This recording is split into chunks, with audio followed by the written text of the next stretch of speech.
pelajar berusia 17 tahun di Kota Bogor, Jawa Barat meninggal dengan sejumlah luka senjata tajam.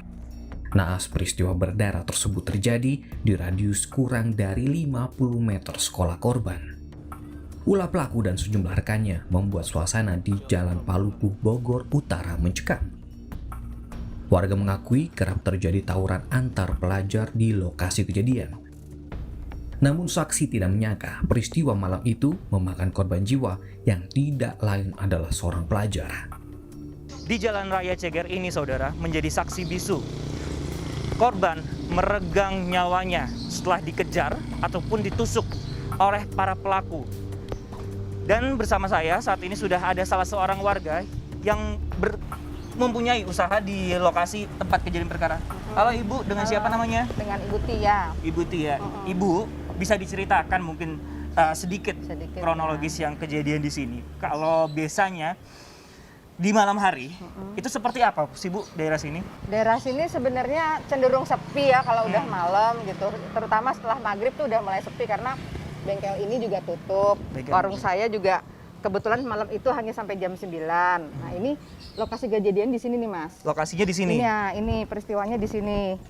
Nah jadi korban jatuh di sini. Iya. Dalam keadaan saya sebagai warga menemukan dalam keadaan sudah tidak bernyawa. Tidak bernyawa. Sudah tidak bernyawa dan berdarah. Iya. Gitu. Ini bekas darah Bu apa? Oh, bukan. Ini bekas lilin. Bekas lilin. Bekas lilin. Oke. Karena beberapa hari ada keluarganya atau mungkin para alumni yang tabur bunga, berdoa di sini, kemudian memasang lilin juga. Jadi ini bekasnya seperti ini. Tadinya sudah kita bersihkan sampai bersih, sudah tidak ada bekasnya. Tapi kemudian mungkin beberapa hari gitu ada yang tabur bunga, ada yang pasang lilin di sini. Jadi bentuknya seperti ini, malah jadi semakin jelas terlihat. Semakin gitu. jelas terlihat.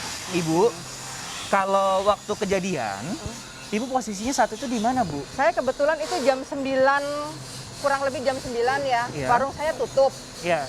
Pagar ini saya tutup. Ini juga saya tutup pagarnya.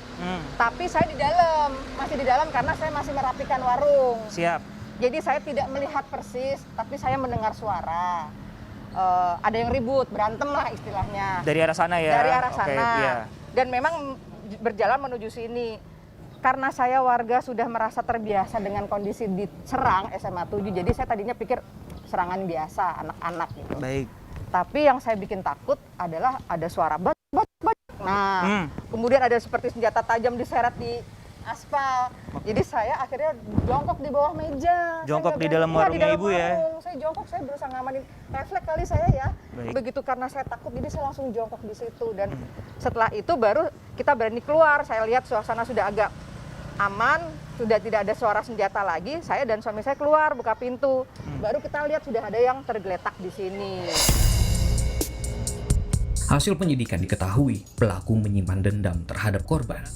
Di media sosial, keduanya kerap saling bertikai dan melakukan pengancaman. Hingga akhirnya, pada malam kejadian, pelaku bertemu korban dan melakukan penganiayaan. Bawa berapa orang waktu itu? 6 orang Kak. 6 orang. Ya. Nah, kamu yang bawa senjata tajam, Ya. apakah sisanya 6, berarti 7 termasuk kamu ya? 6 termasuk dirimu. Ya. Nah, 6 termasuk dirimu ini, apakah mereka bawa senjata tajam juga kah? Tidak Kak, saya doang. Dirimu aja, Ya. dengan 3 motor, seperti Ya. itu. Oke, waktu itu jam berapa sih kejadiannya? Jam 9 Kak, sekitaran jam 9. Jam 9. Ya, Lokasinya di mana? di depan SMA 7 Kak. Lokasinya di depan SMA 7. Waktu itu dia sedang ngapain? Sedang duduk, tapi di dalamnya ada rame Kak, di dalam sekolahnya Kak. Di dalam sekolahnya ada rame. Tapi Rame. duduknya berarti terpisah dari sekolahnya ya? Ya, enggak apa ya, di depan sekolah. Dia tepatnya duduknya di depan sekolah. Sisanya di dalam sekolahnya Kak. Oke. Itu jam berapa? Jam 9-an, sekitar jam 9-an. Masih rame di sekitar situ? Lumayan sepi sih Kak posisinya. Lumayan sepi. Kenapa akhirnya nyerang dia? Ya, apa ya? Enggak tanpa saya rencanain saya harus ke dia apa gimana, kayak emang spontan aja Kak. Nah, dirimu kemudian sebelum kejadian, kalau boleh kami tahu, Ya. sebenarnya ada apa dulu sih? Apa yang terjadi sebenarnya? Apakah sempat ada cekcok, adu mulut, atau seperti apa? Kayak dianya sih Kak, awalnya tuh dianya nyerang saya Kak. Ya. Kayak ngajak dianya kayak mulai duluan Kak, kayak gitulah, kayak mulai konflik ke saya gitu. Saya terus ada kayak sedikit ancaman lewat via online, ancaman ke saya, diri saya sendiri Kak. Ancamannya via apa? Telepon, via pesan Via atau pesan, apa? Apa media sosial? Pesan Instagram. Pesan Instagram. Ya. Seperti apa emang? Ya kayak gitu Kak, misalnya kayak janjian yuk gitu-gitu Kak. Janjian yuk, hati-hati lu di jalan gitu-gitu Kak. Ancamannya. Itu ancamannya pas saat kejadian dia meninggal atau jauh sebelumnya sudah sering seperti Jauh itu? sebelumnya itu udah sering kayak gitu Kak, kayak ngasih hati-hati lu di jalan gitu-gitu Kak. Oke. Awalnya kenal bisa dari mana sih? Dari Instagram Kak, kayak lihat muka foto gitu Kak paling. Lihat muka foto misalnya ini nih si ini gitu Kak. Apakah nih ya, kalian nih kedua sekolah ini ada target-target orang-orang tertentu, misalnya aku nggak suka sama dia, aku kurang serak sama dia, atau seperti apa? Atau mungkin ada kaptennya dari antara kedua sekolah ini? Nggak ada sih Kak. Kalau kayak gitu kayaknya nggak ada kayak siapa gitu Kak. Emang berdasarkan media sosial aja berarti? Iya, pure emang kayak antar sekolah itu kayak emang dari dulu kecot gitu Kak. Oke. Polisi mendapat laporan dari warga sekitar. Kurang dari 24 jam, pelaku dapat diringkus. Ironisnya, 1 dari 2 pelaku ternyata masih di bawah umur.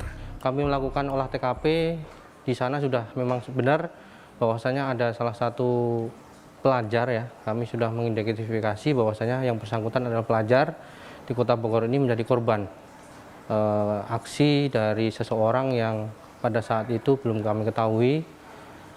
Kemudian akibat yang ditimbulkan yang bersangkutan ataupun korban ini mengalami 3 luka yang cukup parah, yaitu di bagian dada, kemudian di bagian tengkuk dan juga di bagian kaki. Nah, kalau dilihat kemudian apa sih yang menjadi pemicu pelaku tega untuk menghabisi korban? Ya, kalau untuk modus operandi sendiri ataupun setelah hasil proses penyidikan yang kami lakukan, memang awalnya kita duga bahwasanya yang bersangkutan ini melakukan kegiatan secara bersama-sama ya, tawuran dan lain sebagainya. Tetapi setelah kita dalami, kita proses penyidikan sudah berlangsung, bahwasanya mereka ada dendam pribadi. Karena sebelum kejadian si tersangka ini sampai menghabisi si korban, ada sedikit permasalahan sebelumnya, yaitu sekitar pukul 13. Hasil penyelidikan kami bahwasanya si korban ini sempat ketemu sama tersangka, dan juga tersangka ini si korban ini sempat memukuli korban ataupun memukuli tersangka ya, pelaku. Nah, dari situlah tersangka menjadi dendam, kemudian mengajak teman-temannya, tapi teman-temannya yang lain ini merasa tidak tahu bahwasanya tersangka ini mempunyai dendam pribadi. Akhirnya tidak sengaja 4 orang saksi juga ikut dengan tersangka, kemudian tidak tahu tujuan yang dilakukan oleh tersangka. Akhirnya tersangka begitu melihat korban langsung melakukan pengejaran dan dibantu oleh tersangka yang satunya lagi. Berapa tersangka kemudian ditetapkan oleh pihak kepolisian? Berapa saksi yang diperiksa? Apakah kemudian ada penambahan tersangka lagi? Dari hasil penyelidikan dan juga hasil penyidikan yang sudah kami lakukan, dari situ kami awalnya mengamankan 6 orang saksi, kemudian yang berhasil kami tetapkan sebagai tersangka ada 2 orang, 1 sudah dewasa dan 1 orang masih anak-anak. Yang keduanya semuanya adalah seorang pelajar di salah satu sekolah di Kota Bogor ini.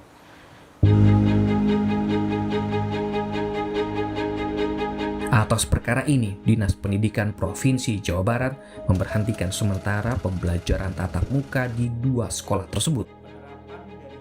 Langkah ini diambil guna meredam dan memberi waktu kepada sekolah Mencuatnya kasus yang mengarahkan para melibatkan siswa. antar pelajar di Kota Bogor tentu menjadi atensi bagi Dinas Pendidikan Provinsi Jawa Barat. Bagaimana kemudian Dinas Pendidikan melihat hal ini? Sudah bergabung bersama kami Kepala Dinas Pendidikan Provinsi Jawa Barat, Bapak Dedi Supandi.